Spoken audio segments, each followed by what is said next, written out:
Olá, amigos, bom dia. Estamos mais uma vez nos encontrando e hoje eu quero continuar falando sobre esse tema que nós estamos desenvolvendo nos nossos estudos da sexta-feira, que é Ação e Reação, baseado neste livro que considero uma obra-prima da literatura espírita, que é o livro editado por André Luiz e psicografado por Chico Xavier.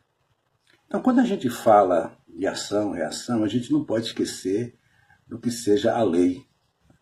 A lei é aquilo que limita uma ação.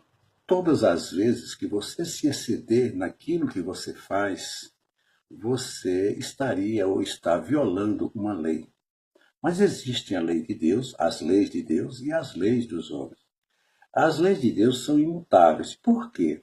Porque qualquer coisa que alterasse as leis de Deus seria o suficiente para desmantelar toda a conjuntura da sua criação.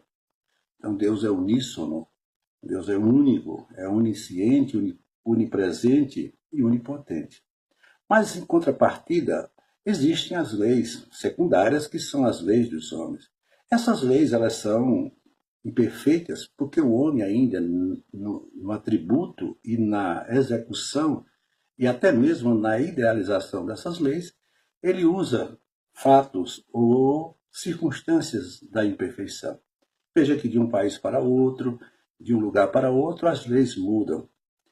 Pois bem, quando a gente verifica tudo isso e parte para a ideia do que seja o ser, do que seja o espírito, e algumas crenças, principalmente as religiões cristãs, falam do Espírito Santo, e a gente não entende bem o que seja esse Espírito Santo, ou seja, um Espírito que é capaz de tudo, que pode tudo, é superior a tudo. Mas é importante que a gente entenda que os espíritos eles seguem rigorosamente a uma escala, que é a escala da evolução do espírito.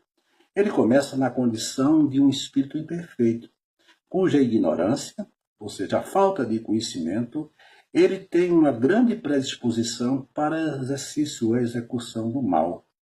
Ele ainda não tem uma noção do que seja esse amor fraterno, consequentemente movido pelo orgulho e pelo egoísmo, submetido às competições que são naturais nesse mundo que vivemos, de superação, ele começa a cometer determinados delitos que dá a ele essa condição de ser um espírito imperfeito. Mas ele não é imperfeito, ele está imperfeito. Quando ele sai dessa escala de espírito imperfeito, ele vai para a escala do espírito bom, ou espíritos bons. O que são espíritos bons? São aqueles que já não executam ou não têm tanta tendência para o mal, mas eles são omissos com relação ao bem. São aquelas pessoas que dizem, para mim tudo está bom, eu não tenho nada a ver com a vida de ninguém. Ele vê a injustiça ser praticada, mas ele, por uma questão de comodismo ou até mesmo de egoísmo, ele não se coloca na condição de querer modificar o mal que está acontecendo.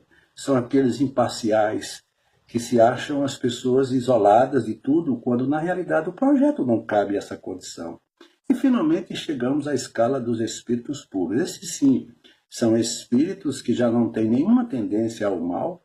Eles, consequentemente, são espíritos de uma envergadura muito superior a nós, na condição até de um Espírito Santo, como o próprio Jesus. Jesus é um espírito puro, ou seja, ele dizia, como sempre disse, eu estou nesse mundo, mas eu não faço parte desse mundo, porque os espíritos puros, eles não têm um mundo próprio para eles, eles fazem parte de toda a obra de Deus, eles estão em todos os lugares, para onde eles forem designados, ou por vontade deles, ou por uma designação superior, eles estarão sempre dispostos a nos ajudar.